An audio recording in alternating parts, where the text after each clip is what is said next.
She came home late that Thursday night, not wildly late, not guilt smeared across her face, late, just enough past normal to register like the silence after a power outage.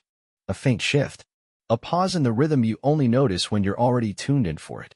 I didn't say a word when she walked in. I just watched. She dropped her keys with a tired sigh, kicked off her shoes, and headed straight to the shower. But I saw it. The thin, fresh scratch running down her left shoulder blade, just peeking from the strap of her dress. Like someone had grabbed her from behind in the dark. Not something you get at a board meeting or running errands. I didn't ask. Not yet. I just filed it away like I've done my entire life, quietly, precisely, like another piece of data in a spreadsheet. She didn't know I'd retired early. I hadn't told her yet. I was supposed to tell her this weekend. We were going to celebrate. I had all the plans lined up, house paid off, savings enough to breathe for the first time in years, and the long-promised trip to Santorini booked under a name she once whispered when we were younger and didn't carry tiredness like a second skin. But I'd walked away from my job on Wednesday. Just didn't feel right waiting anymore. I'd put in the time. 30 years of time. I came home early that Thursday because I didn't want to waste one more afternoon in a cubicle. I wanted to surprise her. Maybe cook dinner. Maybe just sit on the porch with that wine we'd been saving. Instead, I found her favorite coffee cup, pink with a chipped ear, the one she always brought to morning meetings, sitting in the sink. Half full. Lukewarm. She was supposed to be out of town. Leadership workshop. 2 nights, hotel near the airport, she'd said with a smile that looked just tired enough to believe. The cup stopped me cold. Not because it meant anything right away, but because it shouldn't have been there. She took that cup with her like a child took a teddy bear always. And now it sat, abandoned, with fresh lipstick on the rim and the faint smell of cinnamon creamer. The house smelled different too. Not just like her. Like someone else. A new cologne maybe. Or maybe it was just the absence of my peace I was smelling. Her phone buzzed on the counter. That was odd. She never left it out, and certainly not unlocked. A quick glance. A message popped up. Still sore from last night? Winking face, Andre Yoga. No last name. No emoji next to the contact. Just that sentence. Casual. Intimate. Wrong. I didn't pick it up. I didn't read more. I didn't need to. I just stared at the screen until it went dark again, the way you stare into a lake after dropping something you can never get back. And then something happened inside me. Not rage. Not heartbreak. Not even disappointment. Just cold. Still. Like the part of me that used to hope for anything simply powered down. I went to the guest room, sat down at the desk, and opened my notebook. Not a journal. Just something I used to track financial projections, early retirement math, benefits rollovers. I turned to a blank page and wrote one sentence. She's been lying. No exclamation. No punctuation. Just a statement of fact. I stared at it for a while. Let the silence fill the space where her trust used to live. Then I turned the page. I drew 3 columns. In the first, things I knew. In the second, things I suspected. In the third, things she didn't know I knew. And I began to fill them in. Her scratch. Her cup. The phone. The yoga classes she suddenly took twice a week. The hotel charges that didn't match her office reimbursements. The trip she canceled because of work, even though I'd found the receipt from a spa resort. No confrontation. No wild accusations. I was done feeding her lies with validation. I was something else now, something detached, strategic, not a man grieving a wife, but an analyst documenting a case study. She came out of the shower humming. Humming. Like the world hadn't shifted sideways. Like she hadn't just walked into a different version of her husband. One she didn't recognize. She leaned in for a kiss, and I let her. Not out of weakness, but because pawns don't know when the game changes. And I needed her to stay in the game a little longer. Let her play her part. Let her dig her own grave while I mapped out every inch of the ground beneath her feet. That night, as she slept next to me with the same breath patterns I'd memorized over decades, I stared at the ceiling and realized something chillingly simple. I'd already won. She just didn't know it yet. For a long time, I thought we were just aging into comfort. The quiet dinners. The shared coffee in silence. The familiar back and forth of chores and errands. I took the stillness as peace, not stagnation. I believed we were weathered, not worn out. And she smiled just enough to make me believe it too. She still laughed at my old jokes. She still folded my shirts the way I liked them. There were moments, however brief, when she'd reach across the table and touch my hand like she used to. I mistook those for connection. In hindsight, they were more like apologies she didn't have the courage to say out loud. It started slow, like most decay does. She wanted to work on herself. That's what she called it. First, it was yoga 3 nights a week. Then it became weekend retreats with her new friends from a wellness group. She told me their names once, but I could never place them in our life. They didn't come around. They didn't follow her online. And when I asked if I could join them once, just to try something new, she laughed in that soft way that made you feel stupid for even asking. It's just something for me, she said, smiling like a therapist. A space to breathe. I respected that. I thought it was healthy. We all need room. I just didn't realize she was building an entirely separate life in that space. The intimacy faded next, as it always does when someone starts giving the best parts of themselves elsewhere. She blamed work stress, then hormones, then just being tired. I didn't push. I'm not the kind of man who demands affection. But the distance was no longer quiet. It had a texture, a shape, like she was always somewhere else, even when she sat next to me. Her phone was different too. She used to laugh at how I never locked mine. Hers became a vault, always face down. Notifications turned off. Just so I don't get distracted, she said. But when I asked her what she was reading so intently one night, she froze for half a second too long. Then muttered something about a group chat. I never saw any group chats. Her phone used to buzz constantly. Now it was silent, as if the only conversations worth having were the ones she wanted hidden. Her spending habits changed. Not wildly, but noticeably. New clothes. New perfumes. Spa appointments that weren't in our usual calendar. One time, a $320 charge at a boutique I didn't recognize. I asked her about it. She waved it off. Gift for a friend's bachelorette. She never told me who. And then there were the gifts she gave herself, lingerie bags I found in the closet, tags still on, never worn in our bedroom. Once, I noticed a receipt sticking out from her gym bag, lubricant and condoms, purchased on a night she'd told me she was having wine with her sister. I stared at that receipt for nearly 10 minutes. Not angry, just quiet. Then I put it back. Like everything else, I filed it under, not yet. Her car started smelling like another person. A blend of aftershave and citrusy deodorant. She said it was a coworker who hitched a ride. I nodded. Later that night, I checked the car's Bluetooth history. The last paired phone wasn't hers. I didn't recognize the name. Something generic, Samsung Galaxy A51. But I knew it wasn't mine. And I knew she wasn't just carpooling. Her social media changed too. Slowly, then all at once. I noticed my name disappeared from her bios. Posts with me stopped. She made her stories close friends only, and I was no longer seeing them. I didn't ask. I just created a fake profile and followed her. Nothing explicit. Just filtered selfies. Dinner plates for two. A video with someone's arm barely pulled out of frame. She once said she hated people who curated fake lives online. Now she was starring in her own fiction. Still, she smiled at me at home. Still called me love when we said goodnight. Still told me to be careful on my way to work. It was surreal, being loved by someone who was practicing that love on someone else. Like watching a movie where you know the ending and still hoping the characters make different choices. And the most painful part? She seemed happier, lighter, more alive than she'd been in years. That's when I understood something brutal and final. I had given her peace, and she used it to build a new life inside the walls of the one we shared. She was already gone. She just hadn't packed yet. It was a Tuesday night, harmless, beige, forgettable. The kind of night where nothing is supposed to happen. She said she was going to a spa with a friend from work, a digital detox sort of thing. No phones allowed. She packed light, just one small overnight bag. I kissed her goodbye at the door, smiled, even told her to enjoy herself. And as soon as the door closed behind her, I opened my laptop. I wasn't suspicious in the traditional sense. I wasn't hunting for proof.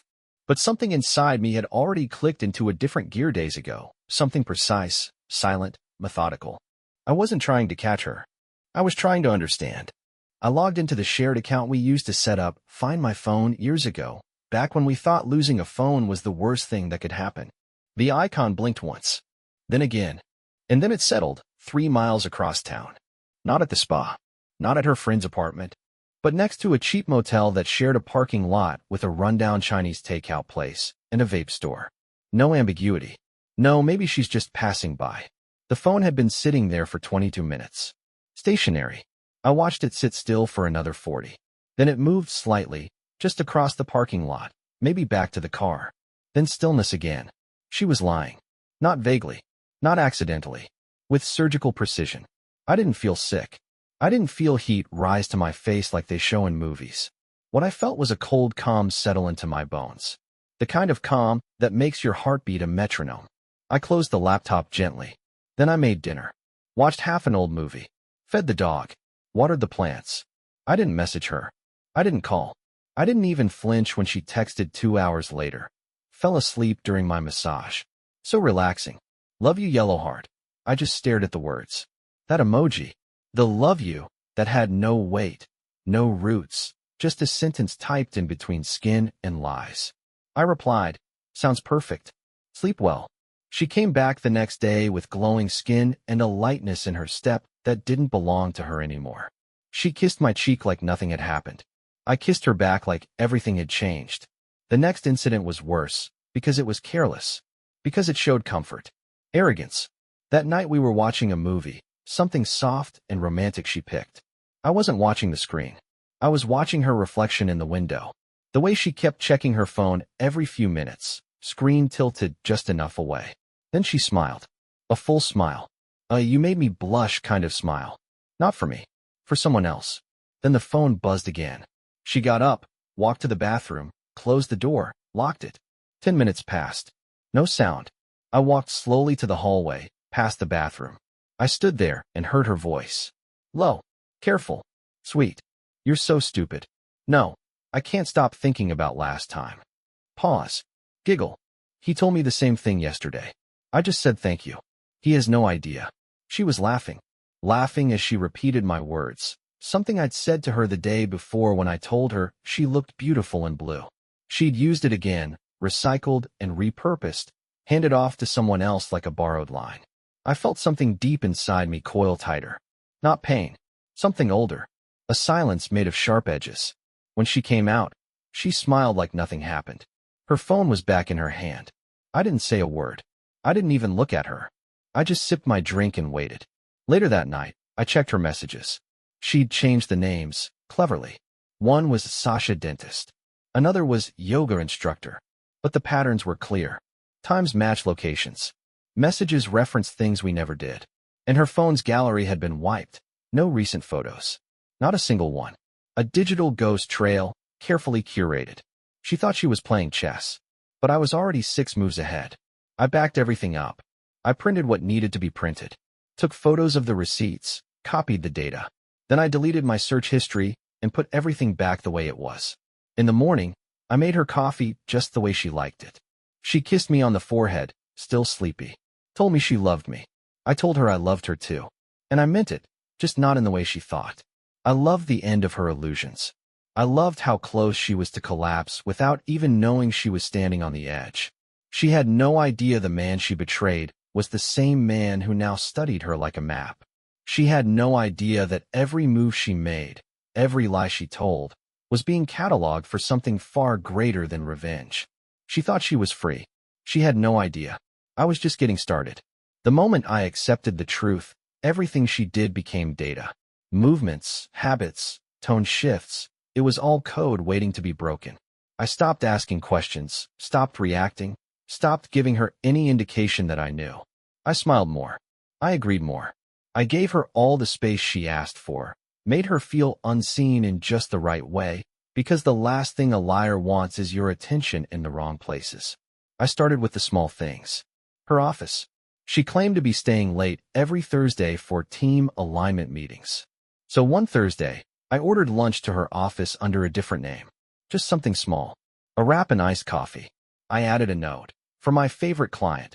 Hope your day is going better than your inbox. It was a test. A pressure point. The delivery driver called me after 40 minutes and said no one by that name worked there. I told him to leave the bag at the front desk. I never heard her mention it. Later that night, she said the meeting ran long and that she was exhausted. The next day, I pulled her bank statement, just to see. And there it was. A transaction at a boutique hotel on the same street, time-stamped right in the middle of her supposed meeting. I cross-referenced with her card history. Thursdays, always Thursdays. Same place, same time window. Not a one-off. A routine. A ritual. She was getting careless. Or maybe too confident. I started building a timeline. I created a spreadsheet and labeled it Investment Recovery. Each row was a lie. Each column a timestamp, a name, a charge, a photo. I used burner accounts to watch her private social media stories. That's when I found her friend, Daria. The one who was supposedly her accountability partner at yoga. Daria posted selfies constantly. Mostly filtered nonsense. But I scrolled back far enough and saw it. A group shot at a bar. My wife, smiling wide, standing far too close to a man I didn't know. Her hand was on his chest. His eyes were on her like they already had secrets. I reverse image searched his face. Found him on LinkedIn. Regional sales manager at a tech company she once mentioned at dinner. A partner in some vague project she claimed was dead in the water. Except now he was liking her posts quietly, deep down, photos from years ago. The kind of deep scroll behavior no man engages in unless he's hooked. I followed him from a decoy account. Watch his patterns. Logged every time they posted from the same location. They were clever, never appearing together. But they left shadows, glass reflections, same dishes, same dog in the background. I ran all their timestamps through my chart. It lined up. Perfectly. Every spa weekend. Every late yoga night. He was the variable. She was the constant. I didn't confront her. I refined my game. I used her own words to lure her into giving more. One night, I casually asked how Daria's husband was doing. She paused for a beat too long, then said, "Oh, they broke up." I nodded. "Ah, I thought they were doing great." She didn't ask what I meant, because she didn't want to. That same night, I slipped her phone from her bag while she was in the shower. I didn't unlock it. I didn't need to. I mirrored her device to an old iPad I had tucked away. She'd left the Apple ID logged in, assuming I'd never bother. I saw enough. The messages weren't romantic. They were surgical. Cold. Coordinated. Room 27 again? Don't wear red. Last time it left marks. He said that line to me last night too, LOL. She had become fluent in duplicity, and I had become fluent in her. I noticed something odd in her calendar. Every second Friday was marked with a subtle dot, labeled reset. I told her I'd planned a surprise getaway on one of those Fridays. Her reaction told me everything. Panic first, then a forced smile. "Can we move it to Saturday? I've got a work thing I can't reschedule." I agreed immediately. I wanted her to believe I was losing interest, not tracking every shift in her voice. That weekend, I followed her yoga friend. Not her. Daria. It took 2 hours. Daria drove to a park, met with a man in a black Audi, and handed him something small. Then she walked away like it meant nothing. I followed the Audi. 2 hours later, it was parked behind that same boutique hotel. I didn't approach. I didn't take photos. I already had everything I needed. The truth was no longer a mystery, it was math. A closed system. Perfectly measured. All I had to do now was decide when to pull the curtain back. But I wouldn't just expose her. That would be too easy. Too clean. She had built a second life using the trust one gave her. I was going to let her keep building. Let her smile in her fake security. And then I would take it all away. Slowly. Deliberately. Because what she took from me wasn't just love. It was years of loyalty, investment, and peace. And I was done losing. She wore the red dress. The same one she hadn't worn in years. She used to say it made her feel powerful, radiant. Tonight, she walked into the restaurant like she was already the main character in a story she thought she controlled. Her smile was casual, almost warm. She sat across from me like nothing was wrong, like we were just another couple having just another dinner. I poured her a glass of wine before she asked. She raised an eyebrow, amused. "You're in a good mood," she said. I nodded, slow, precise. "It's a special night." She tilted her head. "Anniversary." I smiled. In a way. The waitress came. We ordered. She talked. Mostly about nothing. Work. Someone at the gym who annoyed her. I watched her mouth move. I knew every gesture, every habit, except now they all felt like performance. Halfway through the meal, I reached into my coat pocket and placed a small velvet box on the table. Her eyes widened for a second. I saw her breath hitch, just slightly. I didn't say anything. I just slid it across to her. "Go ahead," I said. "Open it." She hesitated, then slowly flipped the lid. Inside wasn't jewelry, just her wedding ring. The one she hadn't worn on spa nights because it didn't match the vibe. She stared at it like it was radioactive, then looked up at me. "What is this?" I didn't answer. I reached for my phone, tapped a single button, and slid it across the table next to the box. The screen lit up. Photo after photo. Her and him. In the parking lot behind the motel. Holding hands. Kissing. Her dress lifted just enough to leave nothing to the imagination. A timestamp on every image. A location tag. I'd curated them like an exhibit. A display of her real life. Her lips parted. No words came at first. Then, this is not what it looks like. Her voice cracked on the third word. I tilted my head. "Tell me what it looks like, then." She blinked, lips twitching into a nervous laugh. "We just met up to talk." It got emotional. "You don't understand what I've been feeling lately." She tried to reach across the table. I leaned back. She looked down, shook her head like I had disappointed her. "I didn't mean for this to happen," she said. He listened. "You haven't been present. You've been cold. Distant." I felt invisible. Her eyes welled up. "It was just a mistake." I waited. Let the silence bloom between us until her tears had nowhere to go. Then I leaned forward, calm and clean. "You cheated in the same hotel, on the same day of the week, for over 3 months. That's not a mistake. That's a schedule." Her mouth opened again, but the words didn't form. She blinked. "You were tracking me?" "No," I said. "I was verifying you." Her face changed then. A shift from panic to something harder. "So this was a trap? You manipulated me?" The irony made me laugh. Not loud. Just enough. "You built the lie." I just held up a mirror. She crossed her arms. Defensive now. "What do you want from me? An apology? Do you want me to beg?" I leaned back in my chair and looked at her the way one might look at a stranger in a painting. "I want you to remember this moment," I said. "Not for me. For yourself. So that when you lie to the next man, you'll at least know what it felt like to be seen." Her jaw tightened. She tried to hold onto the power, to cling to whatever mask she had left. "You think you're so clever." I picked up my napkin, wiped my hands, and set it on the table. "I didn't have to be clever. I just had to stop believing you." She stood up. Fast. Red-faced.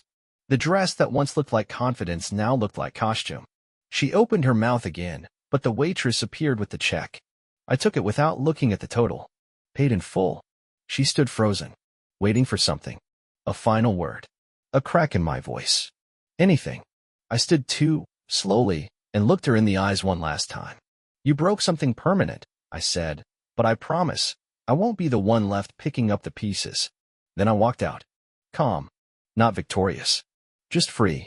And she stood there, in a red dress at a table full of ashes, realizing too late that the man who'd always been hers had already vanished long before she ever noticed he was watching. She started the very next morning. A call at 7:46 a.m., not "good morning," not an apology. Just a sharp, "We need to talk." Her voice was frayed, not from pain, but from the loss of control. I listened in silence. She demanded to meet. Said she wasn't going to apologize because this wasn't just her fault. When I said nothing, she launched her first accusation. "You smothered me. Years without affection. Everything by schedule, by rules, like I was part of your spreadsheet." I stayed quiet. She expected a fight, yelling, a breakdown. Instead, she got a dead wall. I could hear her breathing stutter. Aggression had nowhere to land. Then she shifted tactics. She tried the victim card. "I was lonely. You were always busy, always focused on work, on numbers. I just wanted warmth." I didn't deny it. Because she didn't want truth, she wanted a reason to blame everything on me. When that didn't work, she began to unravel faster. "You pushed me to this. You made our home unbearable. I didn't know who I was anymore with you." Her voice rose, almost hateful. She was trying to reclaim control through anger. "This is all because of your boring life," she snapped. "You turned into a shadow. I wanted to live, and you just wanted peace and order." I listened to her searching for a wound to press, anything left in me to hurt. But there was nothing.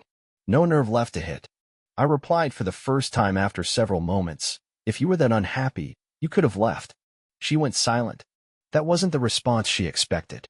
She didn't want honest dialogue. She wanted me to accept her version of events, where she was the one who suffered, where I was the reason she strayed. Instead, I spoke to her like a stranger who no longer spoke my language. She started texting. Long messages. Emotional, frantic, filled with spite, tears, and new blame. She changed tone every hour from begging to raging. You're doing this to punish me because you can't forgive. I made a mistake, but that doesn't give you the right to be so cold. You're a monster. You killed this marriage long before I ever stepped into that hotel room. I thought you'd fight for us, but you just vanished. And I had vanished. Not physically, I was still responding to her logistical questions, confirming email receipts, coordinating legal details through the lawyer. But inside, I was on a different shore, one where her words no longer touched me. She tried to provoke guilt, but every sentence was just an echo of her fear. The fear that I no longer looked her way not because I was angry, but because I didn't care. And she could feel it. In every one of our exchanges now, I was the mirror to her collapse. When she raised her voice, I lowered mine. When she fell into hysteria, I slowed my pace. She was losing her grip because I wasn't playing the game anymore. She said it wasn't manly to stay silent, that I should at least scream, call her names, destroy her with words. But what destroyed her most was the silence. It was the empty house after the explosion. There was nothing left. She was used to winning through emotion, but there were no emotions left with me. Just clarity. Calm. Ice. She didn't know how to fight silence. And that's where my full control lived. She had lost her power. And now she knew it. I didn't plan revenge. I planned resolution, with surgical precision and a quiet rhythm she never saw coming. It started with the papers. I'd already contacted a lawyer weeks before she stepped into that motel room for the 5th time. Not just any lawyer, a strategic one. The kind that specializes in high-asset divorce cases and ironclad evidence. We reviewed the prenup she signed a decade ago without reading. Back then, she thought it was a formality. Now, it was a loaded weapon, and I was about to pull the trigger. Adultery voided spousal support. Infidelity transferred majority rights to joint assets. With the right presentation, I'd walk away with 90%. All I needed was proof, which I had in high-resolution, time-stamped, cross-referenced form. Her messages, the hotel receipts, the mirrored phone data, the calendar logs, it wasn't a folder of suspicion, it was a dossier of guilt. I didn't confront her with it. I handed it to the lawyer and let him orchestrate the legal decapitation. Simultaneously, I began the financial reset. Our accounts were joint only on paper. I had already moved my personal funds to a secure account under my name. I contacted the bank, removed her access from everything she didn't have legal claim to, and froze the shared credit cards. The house, bought with inheritance money, was in my name alone. She'd always said, "What's yours is mine," with a smile. Now, I made sure it was mine again. Her car? Leased under my business. I reported it for reassignment and had it picked up quietly while she was out for her usual yoga. When she returned and found it gone, she called me 3 times. I didn't answer. I sent one text, "Check the paperwork. Everything's been handled." No explanation. No drama. Just closure. I also made sure she wouldn't get ahead of the story. I sent an anonymous package to her parents, copies of the affair evidence, neatly organized, with a simple note: "She'll lie. These won't." Her father was a principled man. Old school. Military. The kind of man who wouldn't tolerate disrespect in his own house, let alone his daughter disgracing her marriage. I didn't have to say a word. He'd do the rest. Then came her social world. She had curated an image of perfection among her friends, her colleagues, even our neighbors. Smiles, filtered photos, quotes about loyalty and self-love. I didn't need to expose her publicly. I just gave the truth to the people who mattered most. I uploaded a private folder with everything, shared only with those in her close circle. No commentary. No accusations. Just dates, screenshots, and a timeline. I knew how gossip worked. They would do the storytelling for me. Meanwhile, I arranged a new apartment, furnished, clean, minimal. I signed the lease that morning and moved my essentials overnight while she was sleeping off another lie. I took only what was mine. Left no mess. No chaos. Just space where I used to be.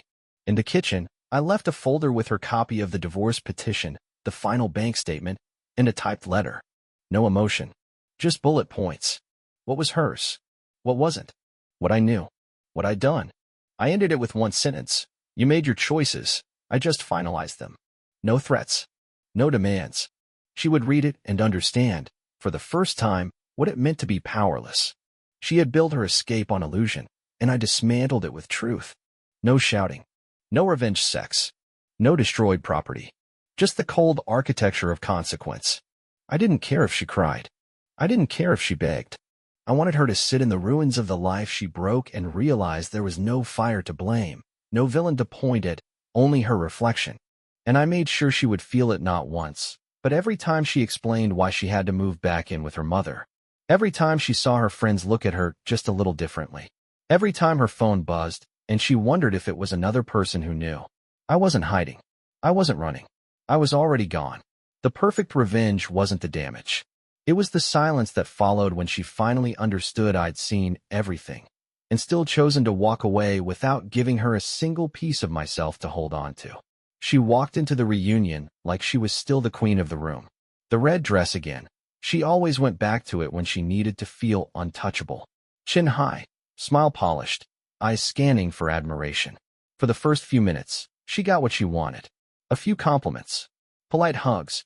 The illusion held, just long enough for her to believe it might all go her way. I was already there, seated quietly at the edge of the room, sipping my drink like a spectator at a show I'd already seen.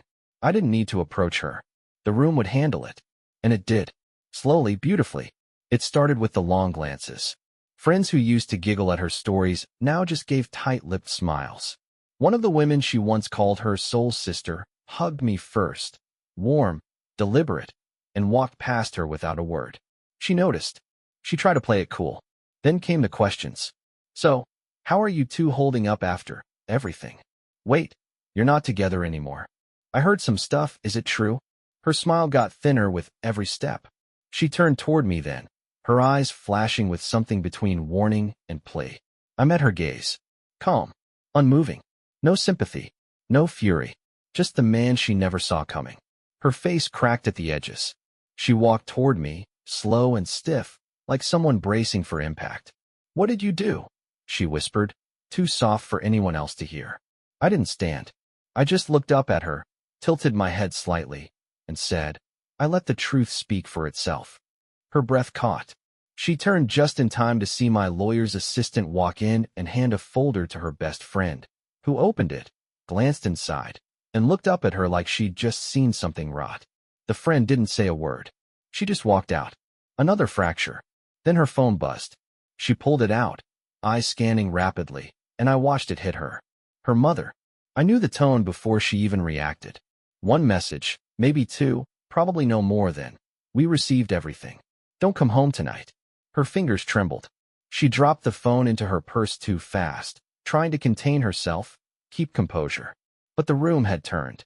Eyes were on her now, not in admiration, in judgment, curiosity, contempt. A few were whispering. A few were recording. She reached for the only card she had left.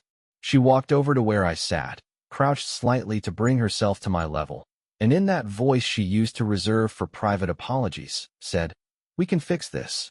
You didn't have to humiliate me. I took a slow breath, leaned forward, and said in a voice meant for just us two, You did that on your own. I just stopped protecting your lies. Her lips quivered. She looked around, realizing there was nowhere to run. No safe face left to turn to. And then, as if it couldn't get worse, he walked in. The lover. Late, clueless, stupidly unaware of the fire he was stepping into.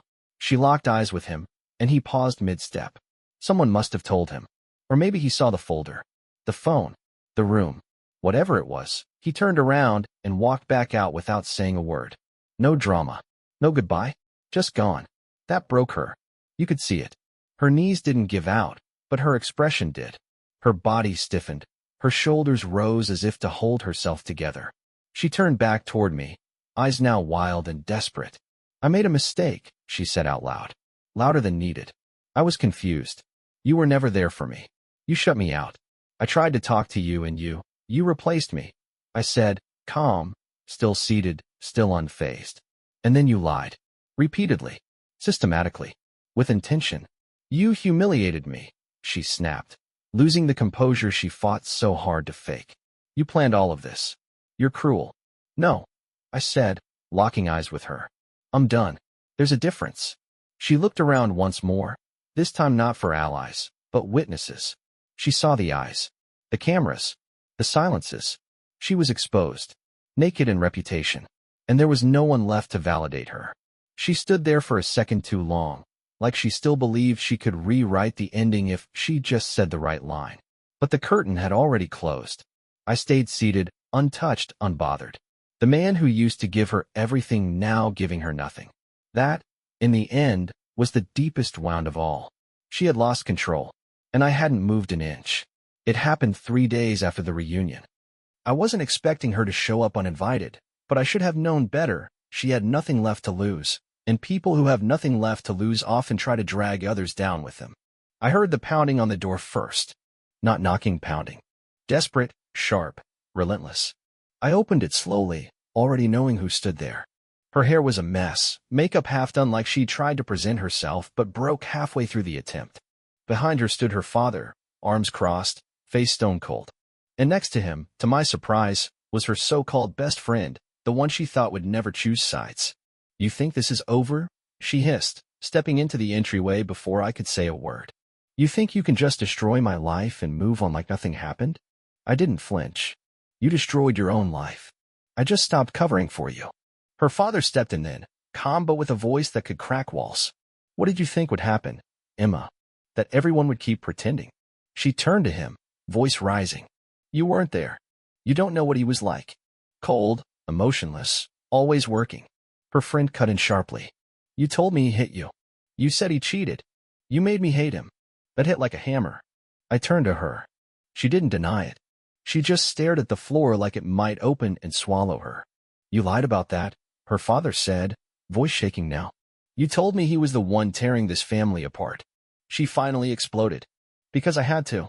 No one would have understood. No one ever sees me. It's always about him, his rules, his silence, his perfection. He made me feel invisible." Her voice cracked into a scream. Neighbors started peeking out of windows. She didn't care. She was too far gone. "You stood up there at that reunion like some kind of hero, like you were the victim. But you're not. You just wanted to hurt me. You wanted people to turn on me." "People didn't turn on you," I said quietly. "They just saw who you really are." She stepped closer, too close, her hand lifted slightly, not to strike, but with the kind of motion that comes from losing control. Her father grabbed her arm and pulled her back. "That's enough. You've said enough. He's been silent long enough." She pulled away, eyes wild. "You're all on his side? After everything? After I gave my life to this marriage? You gave your time?" I said, "not your loyalty." That made her stagger. She turned to her friend again, pleading now. "You know me. You've known me since we were kids. You know I'm not this person." Her friend looked her in the eye. "I don't know who you are anymore." That's when the door opened again, my lawyer, arriving for our scheduled meeting. He froze for a moment, taking in the chaos. "Is this a bad time?" I shook my head. "Perfect timing." She turned to him like a cornered animal. "Are you enjoying this? You two? Planning this like some corporate hit job?" My lawyer remained calm. "Everything done was within your signed agreement. You knew what you were signing." "I didn't think it would ever matter," she shouted. "I didn't think he'd actually use it." Her father spoke again, lower now. "That's the problem. You didn't think. You just took and lied and expected no one to notice." Her face twisted in pain, not because she was sorry, but because she was exposed. The walls were gone. The backup was gone. All that remained was the wreckage, and she was standing in the center of it. "I hope you're happy," she said, voice hoarse. "You got your clean escape. You look like the noble one. And I get to be the villain." "You wrote your own story," I replied. "I just stopped editing it for you." There was silence, then a heavy, final. Her father turned to me and nodded once. "You handled this with more grace than most would." "I'm sorry for everything." I didn't respond. There was nothing left to say. She stood there a few seconds longer, like she wanted to scream again, wanted to claw her way back to the life she burned. But the audience had left. The curtain had closed. The spotlight was gone. She walked out without another word. Her father followed, then her friend. Only my lawyer remained. He glanced at the door, then at me. "I've seen a lot of endings," he said. "This one was surgical." "No," I said, picking up the documents. This was just the truth, finally given a voice. And the house fell quiet once more. Her fall wasn't loud. It wasn't some dramatic collapse with screams and thunder. It was slow, silent, and cold, like frost creeping over glass until one day it just shatters. After everything, she tried to go back to normal. Pretend. Rebuild. But the world had already moved on without her. Her job let her go quietly under the pretext of restructuring, but everyone knew it was because clients had started asking uncomfortable questions. A few forwarded screenshots. Some asked why their campaigns were being managed by someone who couldn't manage her own marriage. Her inbox dried up. So did the invitations. People stopped liking her photos. Her account turned quiet, then private, then deleted. Her best friend blocked her. Others followed. One by one, the carefully curated web of social support disappeared. Even the women who once whispered behind my back no longer picked up when she called. She stayed in her parents' house for a while, until her mother couldn't look at her without tears, and her father couldn't look at her at all. He never said, "I told you so." He didn't have to. His silence did the speaking. Eventually, she packed what she had left and moved 2 cities away. No fanfare. Just left. Word reached me through a friend of a friend. She found work at a local coffee shop. No more corner office. No more business lunches or client dinners. Now she wrote names on cups and faked smiles for minimum wage. The man she'd traded our life for didn't even make it a month after the collapse. Once the dinners stopped, once the hotel wasn't paid for, once she had no more stories about sneaking around, he ghosted her. Just stopped answering. He liked one last bikini photo before vanishing into the algorithm. And then the messages started. At first, they were spaced out. Cold. Short. Hope you're well. Can we talk? Then, I miss you. You don't even have to forgive me. Just talk to me. I never responded, but I read every word. I wanted to see it, to witness the unraveling. One night, I got a message that was longer. Unfiltered. I think about us every day. You were my peace, and I destroyed it. I would give anything to go back to who we were. I never stopped loving you. I still love you. I replied, for the first time in months, that's strange. Because I can't even remember your name. She didn't answer. But 2 days later, she showed up. She was thinner, paler. Her makeup was uneven, like she'd cried halfway through applying it. She stood at my doorstep with a look that didn't know whether to beg or apologize. I opened the door. Not wide. Just enough. Please, she said, voice cracking on the first syllable. I don't want to talk about the past. I don't even know what I'm asking for. Just 5 minutes. I didn't move. There's nothing left to say. Her eyes filled fast. I'm not that person anymore. No, I said. You're worse. Because you let yourself become that person in the first place. She reached for my hand. I didn't pull away. I didn't react. I lost everything, she whispered. And somehow, you're still the only thing that matters. I looked at her then. Fully. But not with love. Not with anger. Just like a stranger who stumbled into my life wearing the face of someone I used to know. You didn't lose me, I said. You threw me away. There's a difference. She broke then completely. The sobs weren't elegant. They weren't performative. They were real, raw, and heavy. And I felt nothing. No satisfaction. No hatred. Just the confirmation that I had truly moved on. That her pain was no longer mine to carry. I gently closed the door. Not violently. Not dramatically. Just enough to end the chapter. Permanently. And as I sat back down, I looked out the window at the sky slowly fading into night. And I thought about all the people who'd ever been in this position. All the men and women who swallowed betrayal and buried their anger. And I asked myself aloud, just once, quietly, sharply, finally, what would you have done in my place?